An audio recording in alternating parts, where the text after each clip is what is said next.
అధికార మదంతో తెలుగుదేశం పార్టీ ధ్వంసాలు చేస్తుంటే, మారణ హోమం చేస్తుంటే ఏ నియోజకవర్గానికి ఆ నియోజకవర్గం ఎమ్మెల్యేలు గెలిచిన వారు ప్రోత్సహిస్తూ పైనుంచి చంద్రబాబు నాయుడు డీజీపీకి ఎస్పీలకి కేసులు కట్టబాకండి, మా కార్యకర్తలు చేసేటువంటి ధ్వంసాన్ని మీరు విట్నెస్గా చూస్తూ ఉండండి తప్పితే మా వాళ్ళని ఎక్కడ ఆపటానికి వీల్లేదు, మీరు పోలీసు ఉద్యోగం చేయటానికి వీల్లేదు అని చెప్పని వాళ్ళ పోలీసులు చేతులు కట్టి ఈ ధ్వంసరచన చేస్తున్నాడు. ఈ రాష్ట్రానికి గతంలో బీహార్ ఎట్లా ఉండేదో, లేదా ఒక ఉత్తరప్రదేశ్ ఎట్లా ఉండేదో, ఇవాళ ఆంధ్రప్రదేశ్ రాష్ట్రాన్ని కూడా ఒక హింసా రాష్ట్రంగా, హింసా రాజ్యంగా ఆయన తయారు చేస్తున్నటువంటి తండ్రి కొడుకు ఇద్దరు కలిసి చేస్తున్నటువంటి పరిస్థితులు ఇవాళ ఎంత అంటే పోలీసులు అంటే కాపాడవలసినటువంటి అరాచక శక్తుల్ని, రౌడీ మోకల్ని, రౌడీల్ని అరికట్టాల్సినటువంటి పోలీసులు కనీసం దారుణంగా గ్రామాల్లో, పట్టణాల్లో మర్డర్ కేసు ముద్దాయిలు,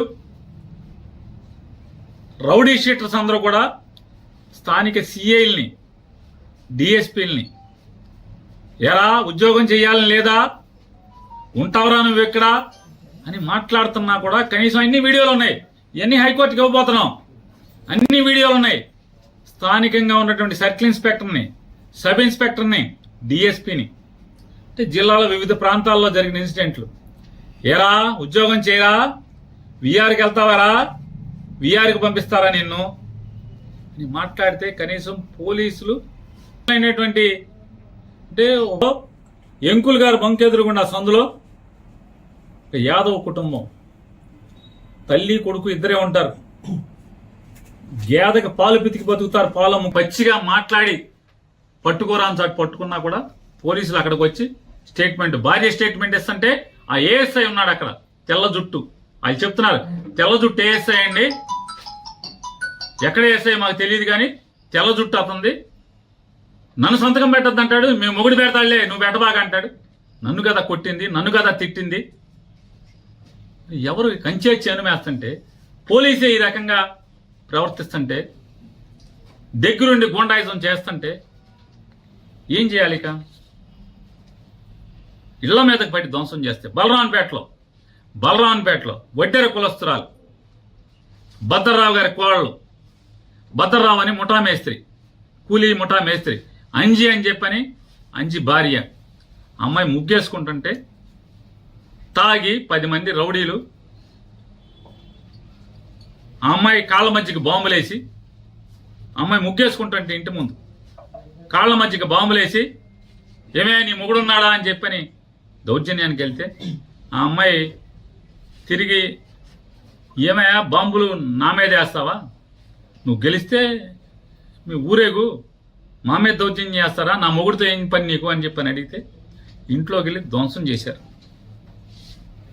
కేసు లేదు, తిరగబడ్డారు అప్పుడు వాళ్ళు. ఆ ఇంట్లో వెంటనే మొగుడు పరిగెత్తుకొచ్చి, మొగుడు భార్య పిల్లలు కలిసి తిరగబడితే వాళ్ళ మీద 307 చూడండి పోలీస్, వీళ్ళ మీద కేసు లేదు. వీళ్ళ మీద దాడి చేసిన దానికి, ఇంటి మీదకి వచ్చి దాడి చేసిన దానికి కేసు లేదు, వాళ్ళ మీద 307. దాంట్లో మళ్ళీ ఎంత పోలీసు ఎంత దిగజారిపోయే వ్యవస్థ అంటే, ఇదన్నీ సాక్ష్యం, కళ్ళతో సాక్ష్యం చూస్తూ కూడా. నేను గొడవ జరుగుతుందని బందర్ డిఎస్పీ గారికి ఫోన్ చేశాను, బలవాన్పేటలో గొడవ జరుగుతుందని చెప్పాను, పోలీసుని పంపని. నాకు ఫోన్ రాగానే నేను ఫోన్ చేసి పంపించాను, చెప్పండి అర్జెంటుగా పంపండి. పోలీసు ప్రత్యక్షంగా ఉండగా ఆ ఇంటి మీద గొడవ చేసి కొడితే, పోలీసు ఉన్నా కూడా ఏం పట్టించుకోకపోతే, వాళ్ళు తిరగబడితే ఆత్మరక్షణ కోసం తిరగబడితే 307, వీళ్ళు కేసు లేదు. ఈ రకంగా ఎవరెవరైతే ఇవాళ పొద్దునుంచి ఇవాళ ఎమ్మెల్యేలు అందరం కూడా, మాజీ ఎమ్మెల్యేలు అందరం కూడా కూర్చుని అసలు ఏంటి పోలీసు వ్యవస్థ దగ్గరుండి ఇలా దాడులు చేయిస్తుంది, ధ్వంసం చేయిస్తుంది, కత్తిపోట్లకి అంటే అత్యాయత్నాలు చేస్తుంటే పోలీసులు సాక్ష్యాలు ఉంటున్నారు దగ్గరుండి, ఏం మాట్లాడట్లేదు, నిమ్మకు నీరెత్తినట్టు ఉంటున్నాం, వాళ్లే ప్రోత్సహిస్తున్నట్టుగా ప్రవర్తిస్తున్నారని చెప్పని ఏంటి అసలు ఏం జరుగుతుందని మీ ఎమ్మెల్యే జోగి రమేష్ని నిర్బంధించారు, పామర్ అనిల్ని నిర్బంధించారు, వంశీని నిర్బంధించారు. వీళ్ళని కూడా నిర్బంధిస్తే దాటుకుని మీ ఇష్టం వచ్చింది చేసుకోండి అని చెప్పి నడుచుకుంటా ఊరి చివరికి వస్తే చివరికి అప్పుడు వేరే కార్లు వేసుకుని రావాల్సిన పరిస్థితి. అంటే మీరు ధ్వంసం చేసే వాళ్ళని, దాడులు చేసే వాళ్ళని, కిరాయి మోకల్ని, అల్లరి మోకల్ని, రౌడీ మోకల్ని కంట్రోల్ చేయరు. మీ ముందే మీ ప్రత్యక్షంగా మీరున్నంగా ఇళ్ల మీద పడి ధ్వంసం చేస్తుంటే, ఇళ్లలో ఆడమోగాన్ని కొడుతుంటే మాట్లాడరు, కేసులు కట్టరు. ఏం జరుగుతుందా మరి మనం ఏం చేద్దామని చెప్పని ఎస్పీని కలుద్దామా, ఏం చేద్దాం, గట్టిగా పోలీసుని మాట్లాడదామా, పోలీసుని అడుగుదాం. ఇక మీరు కాదు మేమేం చేయలేమండి, చంద్రబాబు మమ్మల్ని ఏమి చేయొద్దు అంటున్నాడు, మా చేతులు కట్టేశాడు, మేమేం చేయమంటే కనుక మా వాళ్ళన్నా మేమన్నా ఇక తిరగబడంటారా, ఏం చేస్తాం, కాపాడుకోండి మీ ప్రాణాలను చెప్పాల్సిన పరిస్థితి కదా మేము మాట్లాడుకుని. అదే ఎస్పీ గారిని అడుగుదాం అనుకుంటున్నాం. మేమందరం 7 కూడా మాజీ ఎమ్మెల్యేలు, ఇక్కడ పోటీ చేసిన 7 అభ్యర్థులు కానీ వైఎస్ఆర్ కాంగ్రెస్ పార్టీ కానీ ఎస్పీ గారిని కలుద్దాం అనుకున్నాం. కలిసి పోలీసు ఇదే రకంగా మీరు కొనసాగిస్తే ఖచ్చితంగా మేము ప్రాణ రక్షణ కోసం, ఆస్తుల రక్షణ కోసం తిరుగుబాటు చేయాల్సిన పరిస్థితి. పోలీసు ఇలాగే కనుక కొనసాగిస్తే, పోలీసులు ఇలాగే దౌర్జన్యకాండని మీరు ప్రోత్సహిస్తే ఏం చేయాలి మరి? చూస్తూ ఊరుకోలేం కదా. ఇళ్ల మీద పడితే ఏం చేస్తారు? మన ప్రాణాల కన్నా విలువైంది ఏముంటుంది? ఆస్తులు పోతే పోనీ 2 ఏళ్ళో 7 చాకరీ చేసి సంపాదించుకుంటారు. టీవీ భద్ర అయితే అప్పో సప్పో చేసో, లేకపోతే అడుక్కున్నాం, లేకపోతే కూలి పని చేసో సంపాదించుకుంటారు. కానీ ధ్వంసం చేసి, దౌర్జన్యం చేసి, అసభ్య పదజాలంతో ఆడపిల్లని, ఆడకూతురిని 30 ఏళ్ళు కూడా నిండు లేవు, 26 ఏళ్ళు, 27 ఏళ్ళు, 25 ఏళ్ళ అమ్మాయిని పసిగుడితో కొడుకుని బిడ్డని చేతిలో సంకనేసుకుని ఉంటే లక్షిస్తాను పొడుకోవే వీళ్ళ లంజా అని మదం ఎక్కి మాట్లాడారు నవీన్ గాడిని రోడ్లంబడి తిరుగుతుంటే ఆడు హాస్పిటల్కి చేరుస్తారు తీసుకెళ్లి పోలీసు. ఏం చేయాలి? అందుకే నిర్ణయించుకున్నాం, చూసుకుని 7 కలిసి ఎస్పీ గారిని కలవాలి. కలిసి పోలీసు ఇదే రకమైనటువంటి దగ్గరుండి ధ్వంస రచన చేయిస్తే, దగ్గరుండి ఇళ్ల మీద దాడులు, ఇళ్లు ధ్వంసం చేసి మనుషుల్ని, ఆడవాళ్ళని, ఇంట్లో ఆడవాళ్ళని కిచక పర్వం చేస్తే, హత్యాయత్నాలు చేస్తే చేయగలిగేదేమో. మీరేం చేయలేనంటే ఇక మేము చేసేది మేము చేసుకుందామండి ఎస్పీ గారు, మేము చేసుకుంటాం అని చెప్పి ఎస్పీ గారిని అడగాలని చెప్పని కూడా ఇవాళ మేము సమావేశమైనటువంటి వైఎస్ఆర్ కాంగ్రెస్ పార్టీ నాయకులందరం కూడా అనుకున్నాం. అలాగే ఎవరైతే నిర్బంధంలో ఉన్నారో జోగి రమేష్ గారు కానూరులో నిర్బంధించారు, అట్లాగే అనిల్ గారిని కూడా బెదవాళ్ళలో నిర్బంధించారు, అట్లాగే వంశీ గారిని కూడా బెదవాళ్ళలో నిర్బంధించారు. ఖచ్చితంగా రేపు ఎల్లుండో అందరం కలిసి 7 కలిసి ఎస్పీ గారిని కలిసి, జిల్లా ఎస్పీ గారిని కలిసి ఖచ్చితంగా ప్రశ్నించదలుచుకున్నాం. ఈ రకంగా మీరు కనుక ఇంకా కొనసాగిస్తే, ఇక తిరుగుబాటు తప్పితే మా ప్రాణాలని, మా ఆస్తుల్ని, మా భార్యలు లేదా చెల్లెళ్ళు, తల్లుల యొక్క మాన ప్రాణాలు కాపాడుకోవాలంటే చేయగలిగేది ఏముంది? అంటే ఏం చెప్తున్నారంటే పోలీసు రక్షణతో మమ్మల్ని అందరినీ కూడా వైఎస్ఆర్ కాంగ్రెస్ పార్టీ వాళ్ళు ఊర్లు వదిలి వెళ్ళిపోవాలి. అలాగే హరిని ఒకడు పచ్చి నరహంతకుడు, ఆడది కనపడితే వడదు, మర్డర్ కేసు ముద్దాయి, మామూలు ముద్దాయి కాదు, డబ్బు కోసం అమ్మాయిని కిడ్నాప్ చేసి ముక్కలుగా నరికి తెలంగాణ తీసుకెళ్లి తెలంగాణ శ్మశానంలో కాల్చినటువంటి ముద్దాయి. ఆడి ఫేస్బుక్లో పోస్టింగ్లు పెడుతున్నాడు.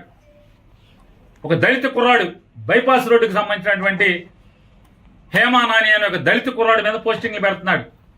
అతను భయపడి పారిపోయాడని చెప్పని, అరే నువ్వు పారిపోయావరా, నువ్వు బందర్ మీద ఎప్పుడు వస్తే అప్పుడు నీకు దండేయటమే.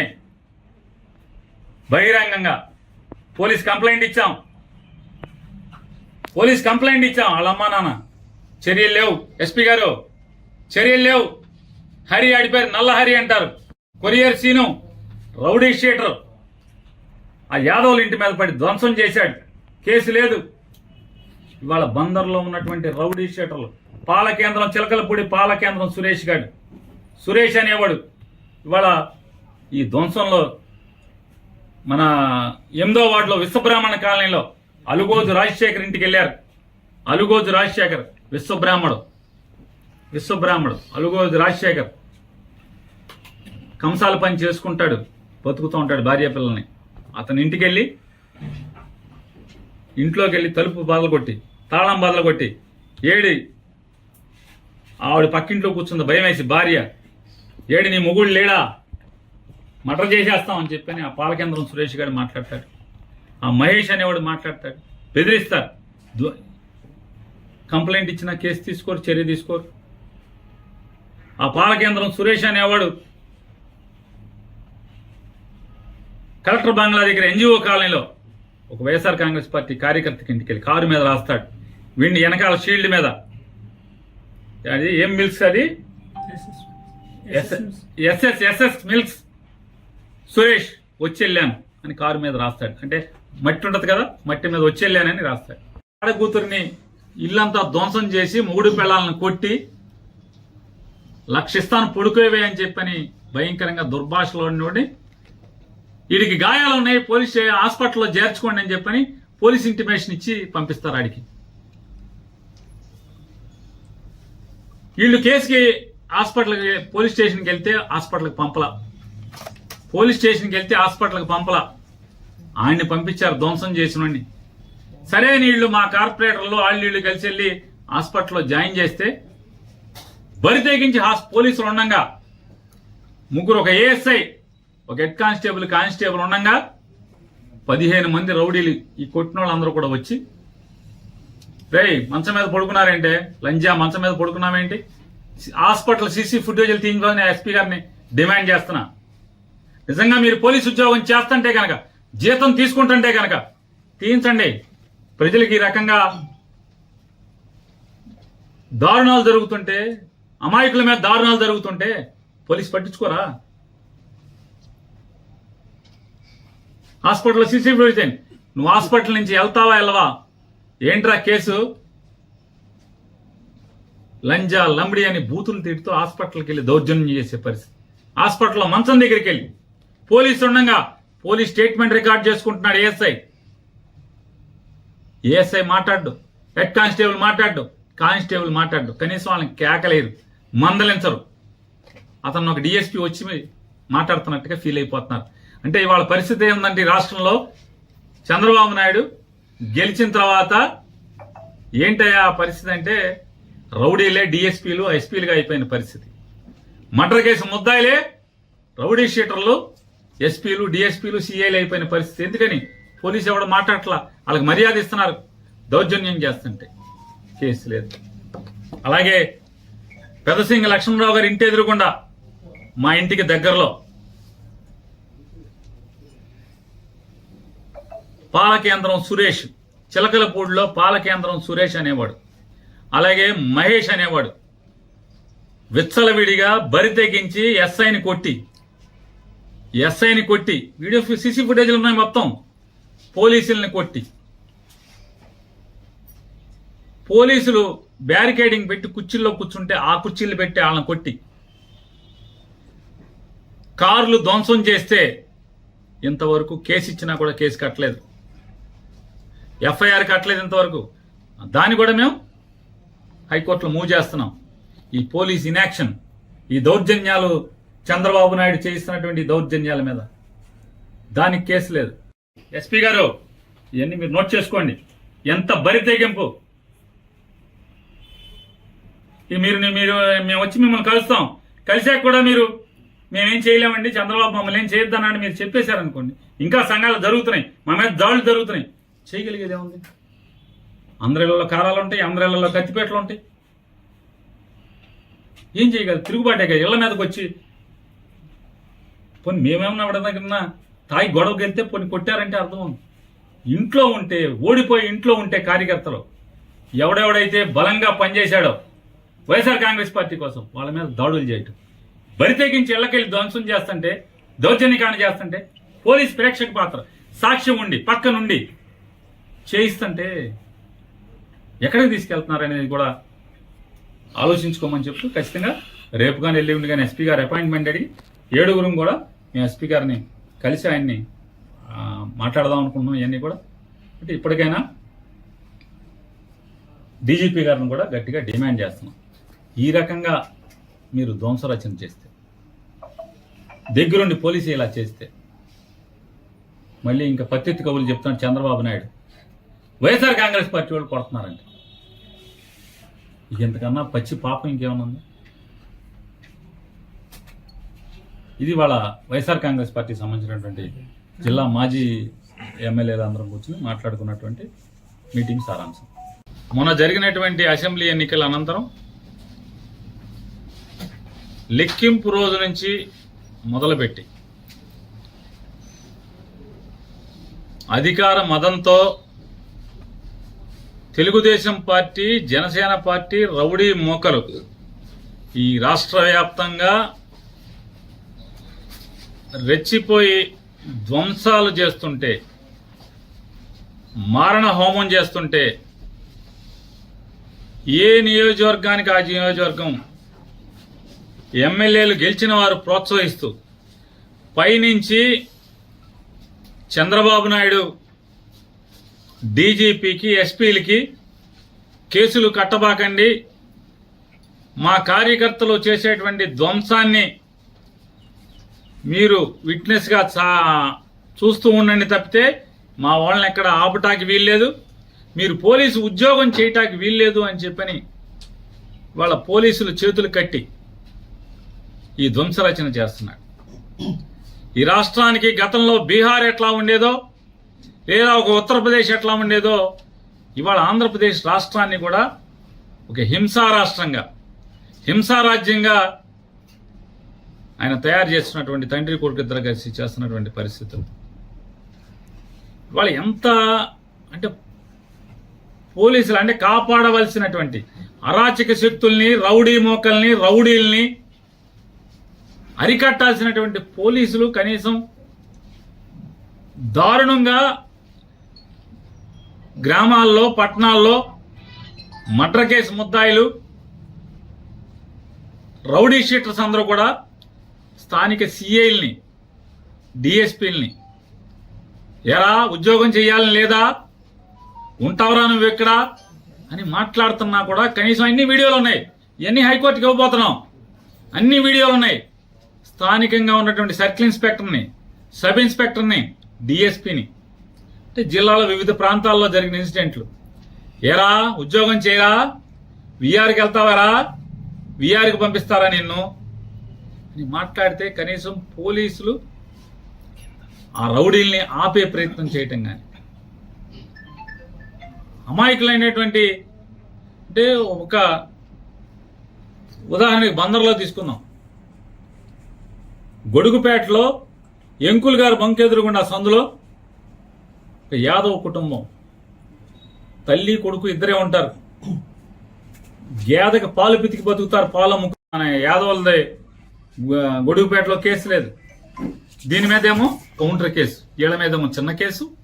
ఆ అమ్మాయిని పచ్చిగా మాట్లాడి పట్టుకోరా అని చాటు పట్టుకున్నా కూడా పోలీసులు అక్కడికి వచ్చి స్టేట్మెంట్, భార్య స్టేట్మెంట్ ఇస్తుంటే ఆ ఏఎస్ఐ ఉన్నాడు అక్కడ, తెల్ల జుట్టు. వాళ్ళు చెప్తున్నారు తెల్ల జుట్టు ఏఎస్ఐ అండి, ఎక్కడ ఏఎస్ఐ మాకు తెలియదు కానీ తెల్ల జుట్టు అతంది, నన్ను సంతకం పెట్టద్దు అంటాడు. మేము మొగుడు పెడతాడులే, నువ్వు పెట్టబాగా అంటాడు. నన్ను కదా కొట్టింది, నన్ను కదా తిట్టింది. ఎవరు కంచే చేనుమేస్తుంటే, పోలీసే ఈ రకంగా ప్రవర్తిస్తుంటే, దగ్గరుండి గుండాయిజం చేస్తుంటే ఏం చేయాలి? ఇక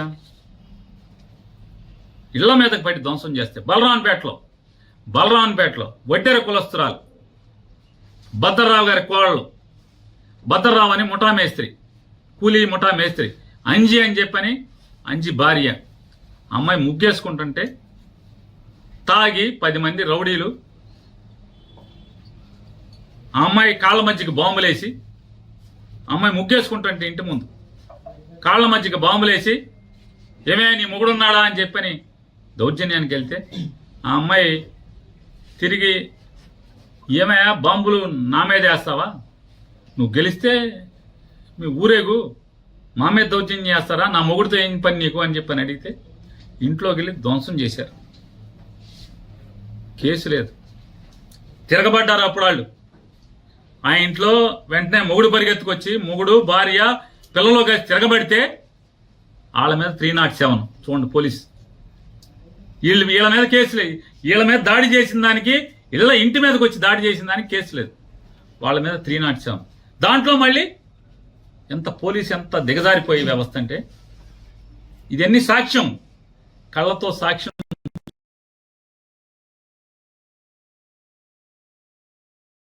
చూస్తూ కూడా.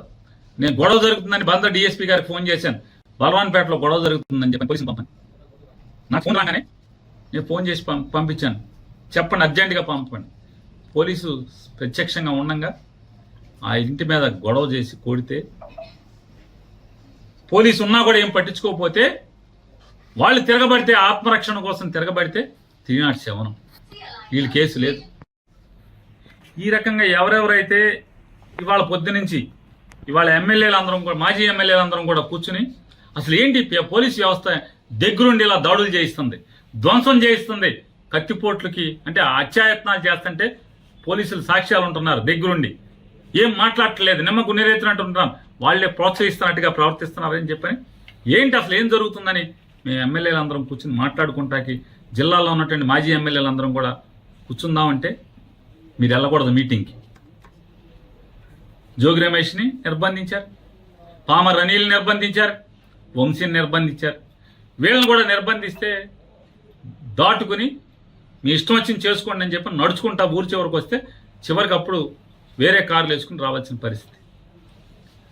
అంటే మీరు ధ్వంసం చేసే వాళ్ళని, దాడులు చేసే వాళ్ళని, కిరాయి మోకల్ని, అల్లరి మోకల్ని, రౌడీ మోకల్ని కంట్రోల్ చేయరు. మీ ముందే మీ ప్రత్యక్షంగా మీరున్నంగా ఇళ్ల మీద పడి ధ్వంసం చేస్తుంటే, ఇళ్లలో ఆడమోగాన్ని కొడుతుంటే మాట్లాడరు, కేసులు కట్టరు. ఏం జరుగుతుందా మరి, మనం ఏం చేద్దామని చెప్పని ఎస్పీని కలుద్దామా, ఏం చేద్దాం, గట్టిగా పోలీసుని మాట్లాడదామా, పోలీసుని అడుగుదాం, ఇక మీరు కాదు మేమేం చేయలేమండి, చంద్రబాబు మమ్మల్ని ఏమి చేయొద్దు అంటున్నాడు, మా చేతులు కట్టేశాడు, మేమేం చేయమంటే కనుక మా వాళ్ళన్నా మేమన్నా ఇక తిరగబడంటారా, ఏం చేస్తాం, కాపాడుకోండి మీ ప్రాణాలను చెప్పాల్సిన పరిస్థితి కదా మేము మాట్లాడుకుని. అదే ఎస్పీ గారిని అడుగుదాం అనుకుంటున్నాం. మేమందరం 7 కూడా మాజీ ఎమ్మెల్యేలు, ఇక్కడ పోటీ చేసిన 7 అభ్యర్థులు కానీ, వైఎస్ఆర్ కాంగ్రెస్ పార్టీ కానీ ఎస్పీ గారిని కలుద్దాం అనుకుంటున్నాం. కలిసి పోలీసు ఇదే రకంగా మీరు కొనసాగిస్తే ఖచ్చితంగా మేము ప్రాణ రక్షణ కోసం, ఆస్తుల రక్షణ కోసం తిరుగుబాటు చేయాల్సిన పరిస్థితి. పోలీసు ఇలాగే కనుక కొనసాగిస్తే, పోలీసులు ఇలాగే దౌర్జన్యకాండని మీరు ప్రోత్సహిస్తే ఏం చేయాలి మరి? చూస్తూ ఊరుకోలేం కదా. ఇళ్ల మీద పడితే ఏం చేస్తారు? మాన ప్రాణాల కన్నా విలువైంది ఏముంటుంది? ఆస్తులు పోతే పోనీ 2 ఏళ్ళో 7 చాకరీ చేసి సంపాదించుకుంటారు. టీవీ భద్ర అయితే అప్పో సప్పో చేసో, లేకపోతే అడుక్కున్నాం, లేకపోతే కూలి పని చేసో సంపాదించుకుంటారు. కానీ ధ్వంసం చేసి, దౌర్జన్యం చేసి, అసభ్య పదజాలంతో ఆడపిల్లని, ఆడకూతురిని 30 ఏళ్ళు కూడా నిండు లేవు, 26 ఏళ్ళు, 27 ఏళ్ళు, 25 ఏళ్ళ అమ్మాయిని పసిగుడితో కొడుకుని బిడ్డని చేతిలో సంకనేసుకుని ఉంటే, లక్షిస్తాను పొడుకోవే లంజా అని మదం ఎక్కి మాట్లాడారు నవీన్ గారిని రోడ్లమ్మడి తిరుగుతుంటే, ఆడు హాస్పిటల్కి చేరుస్తారు తీసుకెళ్లి పోలీసు. ఏం చేయాలి? అందుకే నిర్ణయించుకున్నాం, చూసుకుని 7 కలిసి ఎస్పీ గారిని కలవాలి, కలిసి పోలీసు ఇదే రకమైనటువంటి దగ్గరుండి ధ్వంసరచన చేయిస్తే, దగ్గరుండి ఇళ్ల మీద దాడులు, ఇళ్లు ధ్వంసం చేసి మనుషుల్ని, ఆడవాళ్ళని, ఇంట్లో ఆడవాళ్ళని కిచక పర్వం చేస్తే, హత్యాయత్నాలు చేస్తే చేయగలిగేదేమో. మీరేం చేయలేనంటే ఇక మేము చేసేది మేము చేసుకుందామండి ఎస్పీ గారు, మేము చేసుకుంటాం అని చెప్పి ఎస్పీ గారిని అడగాలని చెప్పని కూడా ఇవాళ మేము సమావేశమైనటువంటి వైఎస్ఆర్ కాంగ్రెస్ పార్టీ నాయకులందరం కూడా అనుకున్నాం. అలాగే ఎవరైతే నిర్బంధంలో ఉన్నారో జోగి రమేష్ గారు కానూరులో నిర్బంధించారు, అట్లాగే అనిల్ గారిని కూడా బెదవాళ్ళలో నిర్బంధించారు, అట్లాగే వంశీ గారిని కూడా బెదవాళ్ళలో నిర్బంధించారు. ఖచ్చితంగా రేపో ఎల్లుండో అందరం కలిసి 7 కలిసి ఎస్పీ గారిని కలిసి, జిల్లా ఎస్పీ గారిని కలిసి ఖచ్చితంగా ప్రశ్నించదలుచుకున్నాం. ఈ రకంగా మీరు కనుక ఇంకా కొనసాగిస్తే, ఇక తిరుగుబాటు తప్పితే, మా ప్రాణాలని, మా ఆస్తుల్ని, మా భార్యలు లేదా చెల్లెళ్ళు, తల్లుల యొక్క మాన ప్రాణాలు కాపాడుకోవాలంటే చేయగలిగేది ఏముంది? అంటే ఏం చెప్తున్నారంటే పోలీసు రక్షణతో మమ్మల్ని అందరినీ కూడా వైఎస్ఆర్ కాంగ్రెస్ పార్టీ వాళ్ళు ఊర్లు వదిలి వెళ్ళిపోవాలి. అలాగే హరిని ఒకడు పచ్చి నరహంతకుడు ఆడది కనపడితే వడదు. మర్డర్ కేసు ముద్దాయి, మామూలు ముద్దాయి కాదు, డబ్బు కోసం అమ్మాయిని కిడ్నాప్ చేసి ముక్కలుగా నరికి తెలంగాణ తీసుకెళ్లి తెలంగాణ శ్మశానంలో కాల్చినటువంటి ముద్దాయి. ఆడు ఫేస్బుక్లో పోస్టింగ్లు పెడుతున్నాడు. ఒక దళిత కుర్రాడు బైపాస్ రోడ్డుకు సంబంధించినటువంటి హేమా నాని అనే ఒక దళిత కుర్రాడు మీద పోస్టింగ్లు పెడుతున్నాడు. అతను భయపడి పారిపోయాడని చెప్పని, అరే నువ్వు పారిపోయావరా, నువ్వు బందర్ మీద ఎప్పుడు వస్తే అప్పుడు నీకు దండేయటమే. బహిరంగంగా పోలీస్ కంప్లైంట్ ఇచ్చాం వాళ్ళ అమ్మా నాన్న. చర్యలు లేవు. ఎస్పీ గారు చర్యలు లేవు. హరి ఆడిపోయారు, నల్ల హరి అంటారు. కొరియర్ సీను రౌడీ షీటర్ ఆ యాదవుల ఇంటి మీద పడి ధ్వంసం చేశాడు. కేసు లేదు. ఇవాళ బందర్లో ఉన్నటువంటి రౌడీ షీటర్లు, పాల కేంద్రం చిలకలపూడి పాల కేంద్రం సురేష్ అనేవాడు ఇవాళ ఈ ధ్వంసంలో మన 8వ వార్డులో విశ్వబ్రాహ్మణ కాలనీలో అలుగోజు రాజశేఖర్ ఇంటికి వెళ్ళారు. అలుగోజు రాజశేఖర్ విశ్వబ్రాహ్మడు అలుగోజు రాజశేఖర్ కంసాల పని చేసుకుంటాడు, బతుకుతూ ఉంటాడు భార్య పిల్లల్ని. అతని ఇంట్లోకి వెళ్ళి తలుపు తాళం బదలు కొట్టి ఆవిడ పక్కింట్లో కూర్చుంది భయం వేసి భార్య, నీ మొగుడు లేడా, మర్డర్ చేసేస్తామని చెప్పని ఆ పాలకేంద్రం సురేష్ గారు మాట్లాడతాడు. ఆ మహేష్ అనేవాడు మాట్లాడతాడు, బెదిరిస్తారు. కంప్లైంట్ ఇచ్చిన కేసు తీసుకోరు, చర్య తీసుకోరు. ఆ పాలకేంద్రం సురేష్ అనేవాడు కలెక్టర్ బంగ్లా దగ్గర ఎన్జిఓ కాలనీలో ఒక వైఎస్ఆర్ కాంగ్రెస్ పార్టీ కార్యకర్తకి ఇంటికి వెళ్ళి కారు మీద రాస్తాడు. వీడిని వెనకాల షీల్డ్ మీద అది ఏం మిల్క్స్, అది ఎస్ఎస్ మిల్క్స్ సురేష్ వచ్చి వెళ్ళాను అని కారు మీద రాస్తాడు. అంటే మట్టి ఉండదు కదా, మట్టి మీద వచ్చి వెళ్ళానని రాస్తాడు. ఆడ కూతురిని ఇల్లంతా ధ్వంసం చేసి మొగుడు పిల్లలను కొట్టి లక్షిస్తాను పొడుకోవే అని చెప్పని భయంకరంగా దుర్భాషలో ఉన్నోడిని, వీడికి గాయాలు ఉన్నాయి పోలీస్ హాస్పిటల్లో చేర్చుకోండి అని చెప్పని పోలీస్ ఇంటిమేషన్ ఇచ్చి పంపిస్తారు. ఆడికి వీళ్ళు కేసుకి హాస్పిటల్కి పోలీస్ స్టేషన్కి వెళ్తే హాస్పిటల్కి పంపలా, ఆయన్ని పంపించారు ధ్వంసం చేసినోడిని. సరే నీళ్లు మా కార్పొరేటర్లు వీళ్ళు కలిసి వెళ్ళి హాస్పిటల్లో జాయిన్ చేస్తే బరి తెగించి పోలీసులు ఉండగా ముగ్గురు, ఒక ఏఎస్ఐ, ఒక హెడ్ కానిస్టేబుల్ ఉండగా 15 మంది రౌడీలు ఈ కొట్టిన వాళ్ళందరూ కూడా వచ్చి, రేయ్ మంచం మీద పడుకున్నారేంటే, లంజా మంచం మీద పడుకున్నామేంటి, హాస్పిటల్ సీసీ ఫుటేజీలు తీయించుకోవాలని ఎస్పీ గారిని డిమాండ్ చేస్తున్నా. నిజంగా మీరు పోలీసు ఉద్యోగం చేస్తుంటే కనుక, జీతం తీసుకుంటుంటే కనుక తీయించండి. ప్రజలకి ఈ రకంగా దారుణాలు జరుగుతుంటే, అమాయకుల మీద దారుణాలు జరుగుతుంటే పోలీసు పట్టించుకోరా? హాస్పిటల్లో సీసీ ఫుటేజ్, నువ్వు హాస్పిటల్ నుంచి వెళ్తావా వెళ్ళవా, ఏంట్రా కేసు, లంజా లంబడి అని బూతులు తిడుతూ హాస్పిటల్కి వెళ్ళి దౌర్జన్యం చేసే పరిస్థితి. హాస్పిటల్లో మంచం దగ్గరికి వెళ్ళి పోలీసు ఉండగా పోలీస్ స్టేట్మెంట్ రికార్డ్ చేసుకుంటున్నాడు ఏఎస్ఐ మాట్లాడు, హెడ్ కానిస్టేబుల్ మాట్లాడు, కనీసం వాళ్ళని కేకలేరు, మందలించరు. అతను ఒక డిఎస్పీ వచ్చి మాట్లాడుతున్నట్టుగా ఫీల్ అయిపోతున్నారు. అంటే ఇవాళ పరిస్థితి ఏముందంటే ఈ రాష్ట్రంలో చంద్రబాబు నాయుడు గెలిచిన తర్వాత ఏంటయ్యా ఆ పరిస్థితి అంటే రౌడీలే డిఎస్పీలు ఎస్పీలుగా అయిపోయిన పరిస్థితి. మర్డర్ కేసు ముద్దాయిలే రౌడీ షీటర్లు ఎస్పీలు డిఎస్పీలు సిఐలు అయిపోయిన పరిస్థితి. ఎందుకని పోలీసు ఎవడో మాట్లాడట్లా, వాళ్ళకి మర్యాద ఇస్తున్నారు. దౌర్జన్యం చేస్తుంటే కేసు లేదు. అలాగే పెదసింగ లక్ష్మణరావు గారి ఇంటి ఎదురుకుండా మా ఇంటికి దగ్గరలో పాలకేంద్రం సురేష్, చిలకలపూడిలో పాలకేంద్రం సురేష్ అనేవాడు, అలాగే మహేష్ అనేవాడు విచ్చలవిడిగా బరి తెగించి ఎస్ఐని కొట్టి వీడియో సీసీ ఫుటేజ్లు ఉన్నాయి మొత్తం, పోలీసుల్ని కొట్టి, పోలీసులు బ్యారికేడింగ్ పెట్టి కుర్చీల్లో కూర్చుంటే ఆ కుర్చీలు పెట్టి వాళ్ళని కొట్టి, కార్లు ధ్వంసం చేస్తే ఇంతవరకు కేసు ఇచ్చినా కూడా కేసు కట్టలేదు, ఎఫ్ఐఆర్ కట్టలేదు ఇంతవరకు. దాన్ని కూడా మేము హైకోర్టులో మూవ్ చేస్తున్నాం. ఈ పోలీస్ ఇన్యాక్షన్, ఈ దౌర్జన్యాలు, చంద్రబాబు నాయుడు చేయిస్తున్నటువంటి దౌర్జన్యాల మీద దానికి కేసు లేదు. ఎస్పీ గారు ఇవన్నీ మీరు నోట్ చేసుకోండి. ఎంత బరి తెగింపు! మీరు మేము వచ్చి మిమ్మల్ని కలుస్తాం, కలిసాక కూడా మీరు మేమేం చేయలేమండి, చంద్రబాబు మమ్మల్ని ఏం చేయొద్దన్నాడు మీరు చెప్పేశారనుకోండి, ఇంకా సంఘాలు జరుగుతున్నాయి, మా మీద దాడులు జరుగుతున్నాయి, చేయగలిగేది ఏముంది? అందరిళ్లలో కారాలు ఉంటాయి, అందరిళ్లలో కత్తిపేటలు ఉంటాయి. ఏం కాదు, తిరుగుబాటే కదా ఇళ్ల మీదకి వచ్చి. పోనీ మేమేమన్నా పడదన్నా తాయి గొడవకి వెళ్తే పోనీ కొట్టారంటే అర్థం ఉంది. ఇంట్లో ఉంటే, ఓడిపోయి ఇంట్లో ఉంటే కార్యకర్తలు ఎవడెవడైతే బలంగా పనిచేశాడో వైఎస్ఆర్ కాంగ్రెస్ పార్టీ కోసం వాళ్ళ మీద దాడులు చేయటం, బరి తెగించి ఇళ్లకెళ్ళి ధ్వంసం చేస్తుంటే, దౌర్జన్యకాండ చేస్తుంటే, పోలీస్ ప్రేక్షక పాత్ర సాక్ష్యం ఉండి పక్క నుండి చేయిస్తుంటే ఎక్కడికి తీసుకెళ్తున్నారనేది కూడా ఆలోచించుకోమని చెప్తూ ఖచ్చితంగా రేపు కానీ ఎల్లుండి కానీ ఎస్పీ గారు అపాయింట్మెంట్ అడిగి 7 కూడా మేము ఎస్పీ గారిని కలిసి ఆయన్ని మాట్లాడదాం అనుకుంటున్నాం. ఇవన్నీ కూడా అంటే ఇప్పటికైనా డీజీపీ గారిని కూడా గట్టిగా డిమాండ్ చేస్తున్నాం.